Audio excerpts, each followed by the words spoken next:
So Eli Schwartz, somebody I've known in the industry for a fairly long time, is coming to my office today. He's in town for a holiday. I've known him for, like I said, a long time, and we are not related at all, really, not at all. But I hope to get him, actually he's walking up the stairs now. I'm not sure if he's going to agree to being on the video, on the vlog, but let's see if I can get him to come on the vlog. Let's see if I can find him. I think I saw him walking up. So he's right here. Are you okay with being on the vlog now that you're on the vlog? I guess I'm on the vlog, so I'll just do it. We're going to do the interview now. Hey, it's sponsor time. You heard me talk about Ezoic before. They recently launched their Site Speed Accelerator, which instantly guarantees an 80+ Google page speed score, improving your website's UX and ranking. What you may not know about Ezoic is that they are primarily a technology for publishers. They're best known for helping content creators automate complex operations related to monetizing their content. The platform lets publishers create experiments that machine learning will then execute to help publishers increase ad revenue and balance user experience along the way. If you'd like to learn more about Ezoic, the Site Speed Accelerator, or their complete platform for publishers, you can visit www.ezoic.com. So as you guys know, I convinced Eli to sit down with me and talk about stuff, maybe search, who knows, we'll see. And we're sitting here, as some of you guys know, there's a table of boxes behind me. Lots of boxes. But don't look at that. Look at Eli, and we're going to talk about him. So Eli, tell people who you are and how they can learn more about you. Hi, Eli Schwartz, growth and SEO consultant. I work with companies that are looking to either address SEO issues that they've had, mostly large tech companies, or come up with an SEO strategy because they've never really focused on SEO and they want to open up a channel because they're spending too much money on paid media, or they've discovered that they're getting organic traffic. They don't know how it comes in. Interesting. The title, Growth Advisor, not Growth Hacker, not SEO Hacker, Growth Advisor. Not hacking anything. Not hacking anything. So I live in the Bay Area, and they have this idea of growth in the Bay Area where everyone else just calls it marketing. So I'm just being consistent, speaking the right language. In other places, it'd be called a marketing advisor. And the reason I call myself an advisor is because everyone wants advice. They don't necessarily want a consultant. So it's easier to open up that conversation. Cool. And you've been in the SEO space since approximately when? I think I started doing SEO probably in 2005 or 6 accidentally. I didn't even realize it was SEO. I was just putting up websites and only caring about Google traffic.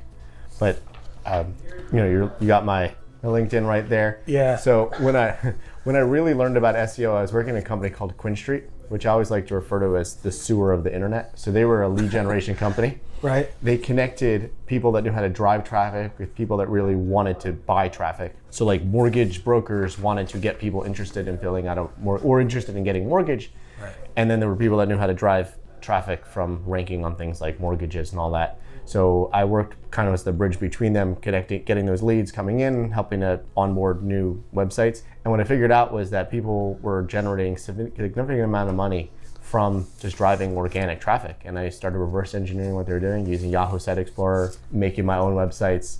And it was probably mostly black hat at the time, and I've since learned whiter things. Awesome. So you went through Quinn Street while you were during the Google Panda days? No, way before that. I was there 2006, 2008. So one interesting thing I saw was there during the mortgage crisis. So we bought a lot of mortgage leads. So we paid hundreds of dollars for subprime leads, and we paid pennies for prime leads. And while I was there, the whole thing flipped, where it didn't make any sense when I joined and we were paying all that money for subprime leads. But then the market righted itself, and we were going to buy better leads, and people had to change their tactics. So you're pretty much able to do whatever you want in SEO back then and drive as much traffic as you needed. Oh yeah, absolutely. Well, even when next company I joined was High Gear Media. I had a budget to buy leads the same way other people had a paid marketing budget. So it worked, and then it stopped working. And you saw at High Gear Media how it stopped working? That's the place you saw how yeah. Okay. Yeah, how was that? It was like, oh my God, Panda dropped, and now what? So we got hit by Panda first. I remember the exact date. It was February 24th. Yes. We were ranking on all these great keywords, and then that morning it was just the keywords started disappearing. So we checked our rankings all the time. The executives were obsessed with rankings, and they just started disappearing. We had hundreds of websites with duplicate content. Right. Our link building strategy was syndicating our content to other authoritative websites like the New York Times and Yahoo Autos and all that.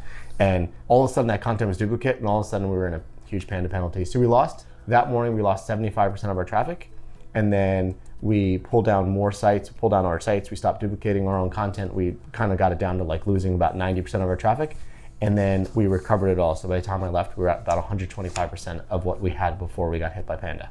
Wow, that's some good experience. That was great. I learned all of my technical SEO experience there, working on canonicals, redirecting sites, internal linking. We're able to see that work, and most of that still continues to work. And then you Then I joined SurveyMonkey. SurveyMonkey. So that was, I think I met you maybe before that, but I met you while I was at High Gear Media. I think even before our Panda penalty, because I know when I got hit by Panda, there wasn't anything on the blogs yet about it, because Google announced it after they beat everyone. And I remember reaching out to you and saying, "Hey, have you heard anything?" And you're like, "No, not yet, but I've, That's a double check. I think the date was February. Google announced it on the date it was released. I'm pretty sure. They announced it the day it was released, but they announced it in the afternoon, and they beat everyone in the morning. Yes. So I remember. I think I did a blog post saying something going on, unconfirmed update, and then yeah. So I think I got the news about that before. Sometimes Google would say, "Hey, something's going to happen. Something's going to drop." So maybe I couldn't say anything. Now it's Google doesn't really do that anymore. There's no pandas or penguins. It's just core updates. That Much better. You like it better? You like the core updates better? I think it just means they're smarter. I think it means that they don't need to. I always look at Google updates or products, right? So the way they're releasing the update, they're QAing it, they're developing it. Maybe it takes some months, maybe it takes a couple of years, where they're coming out with these things. And now instead of having to build a product, they're just doing bug releases and doing updates to an existing product. So we know that the algo is good enough that it can keep running and just needs updates rather than rewriting from scratch like they did with Panda and Penguin and RankBrain. All right, so back to SurveyMonkey. SurveyMonkey, your job was a little bit different, I assume, than the lead gen side. Very much so. So I joined SurveyMonkey. They were, at the time I joined, they were a 12-year-old company. They had about 100 or so employees, and they'd never ever done SEO. Okay. So they had backlinks from every website in the world. The site was translated into 16 languages, but none of that was visible to Google. Everything about it was a mess, and I literally felt like everywhere I turned, I could add value. So my favorite example of a way to add value is they had done a press release and they'd done an entire event with the White House, so an anti-bullying event. The VP of research had gone to the White House, partnered with Michelle Obama to announce this anti-bullying initiative, and they made a page announcing the anti-bullying initiative, and the White House had a press release, and the White House press release linked to a page that didn't exist. So they'd given the White House the wrong link. So there's no way to really update the White House and say, could you redirect this link? So I had to build a page to then supplant that 404. Right. And we were able to get a crazy amount of good rankings by redirecting some of the links on the page that the White House is now linking to better pages. So no one had ever watched anything. There were many pages that went through multiple 302 hops, so none of them were indexed. Like I said, the international stuff didn't exist at all. So It's an amazing experience, just kind of taking a 12-year-old site and building from scratch. That's awesome. And then you were there while they went IPOed, right? Yes. You were there during the IPO? Yep. You take full credit for the IPO? Absolutely. They never would have done it without SEO. That's true, I guess. And then you started, after the IPO, I think you gave it a little bit longer, and then you moved on and started your own consulting firm. Yeah, I was very fortunate in that while I was at SurveyMonkey, actually for a really long time, there were interesting companies that would reach out to me about helping them out with SEO. Right. And even when I joined, I told my manager that I was going to do some consulting on the side. No one ever objected. I never really brought it up again, so no one ever objected. Right. And over the last couple of years, there were amazing companies that reached out, public companies, private companies with a significant amount of funding, asking for SEO help. And it kind of, was working on this at night, working on this on weekends, made me realize, hey, what if I did this full time? Right.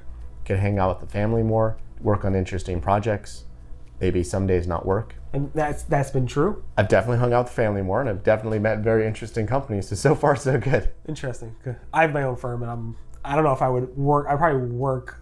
I don't know. That's a good question. Would I work more or less if I worked for another company?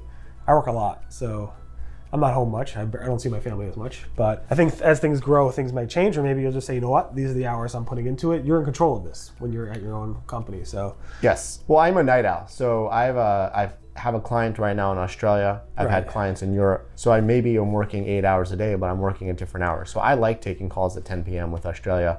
I don't really like taking calls at 5 a.m. with Europe.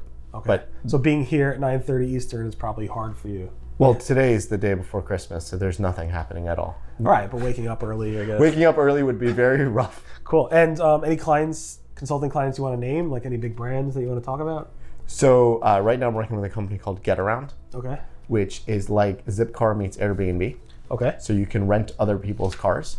So very interesting product from a product standpoint. And they, from an SEO standpoint, they have so much potential, because if you think about who's in the rental car space, right. Enterprise.com is actually, their website was registered before Google's website was registered. So Enterprise.com is 20 years old. You Google rental cars in any city in the country, you're going to find Enterprise, you're going to find Kayak. And here's an opportunity of, a space that hasn't really been disrupted, but this get around can disrupt it with SEO. So that's how you define them. If they registered their domain name before Google, because my rustybrick.com I think was registered before Google, believe it or not. Yeah, it's more that I'm defining them as having a really, really old SEO strategy. Yeah. Actually, I know that the person, I think we both know her, Jessica Bowman, she built their SEO strategy, and I don't even know if it's changed, and it's currently successful and can be disrupted. I remember Eric Ward, he's like, one of my first clients was Amazon, and I basically built links before Google even cared about links, because Google wasn't around. And he's like, they offered me stock, but I said, no, I just want to get paid. Any event, so you have some on your LinkedIn profile, like IBM, Zendesk, and Quora. Obviously, they're public on your LinkedIn profile. So you did some work for some really big companies, and I'm sure you did amazing work there. But let's talk about those big companies. So I know one of your specialties is enterprise SEO and all that stuff. What's some of the things you want to talk around enterprise SEO? So when it comes to enterprise SEO, the way I look at it, and I think everyone defines it differently, if you Google enterprise SEO, you're usually going to find sites ranking on the word enterprise SEO. But eventually the intent will change, and this is what people are looking for, which is the idea of how do you actually get things done in a big company, which is very, very different than a small company. So whenever I work with startups, give them some advice, maybe do a little audit on their site, hand it over. The next day they're like, okay, we're done. Now when are we going to get traffic? Or what do we do now? Right. When I work with a big company, I may say something like, your homepage is redirecting 4 times. Can we fix that? And they assign it a priority, and they say we're going to work on it, and 6 months later it's still assigned a priority. So really it's the idea of working piecemeal, coaching engineers, coaching product managers, and how to make this happen, and speaking the same language as everyone within a company. CEOs, they care very much about rankings, right? And it's that instead of giving rankings reports and feeding their addiction, is talking them off and saying, hey, ranking's not what you're after. What you're after is growth in revenue. Or I'll give you the rankings you need to give to your board, so your board gets off your back. I'll give you the rankings you need to give to your investors, so the investors get off your back. But let's get on board with, this is what we actually need to go after. So I view enterprise SEO as more from a therapeutic perspective of, like, how do you get things done within a company? How do you keep everyone happy? How do you keep everyone marching forward? Rather than the tactical, technical pieces that are very successsill for small companies. So I guess specifically, it's one, learning who the players are that you need to motivate to get things done, encouraging to get that thing done, maybe then following up to see, was it done? And if it was done, was it reversed by accident? Yeah. I mean, at SurveyMonkey, we do these kinds of things all the time. So like, I'll give you a great example. We had, like I said, we had all these international strategy. So there was actually subdomains, because that was the way the translation libraries were set up. It had to go on subdomains. Right. We decided to research, many years ago, we decided to research whether that should be TLDs. Okay. And we somehow got to someone very high at Google, because Google was an investor, and we were able to clarify that they really did want us to do TLDs. It took us 2.5 years to actually roll out the TLDs. Okay. And by the time we rolled it out, I don't think it mattered anymore. So like, I love reading your blog and seeing updates and how like URLs are no longer visible on mobile. I think by the time URLs are no longer visible, no one cares what TLD you're on. A British person doesn't even know they're on .co.uk. Okay. So by the time we rolled out the TLDs, they didn't even matter anymore. So I think that's for me, that's like a great example of, we probably invested hundreds of thousands of dollars, hired engineers, hired product managers, switched the CMS, did all these things to be able to do it. And by the time we did, it didn't matter. So like, that's the pace of enterprise. And it's just, I think that's normal, and figuring out how to work within that normal. That's awesome.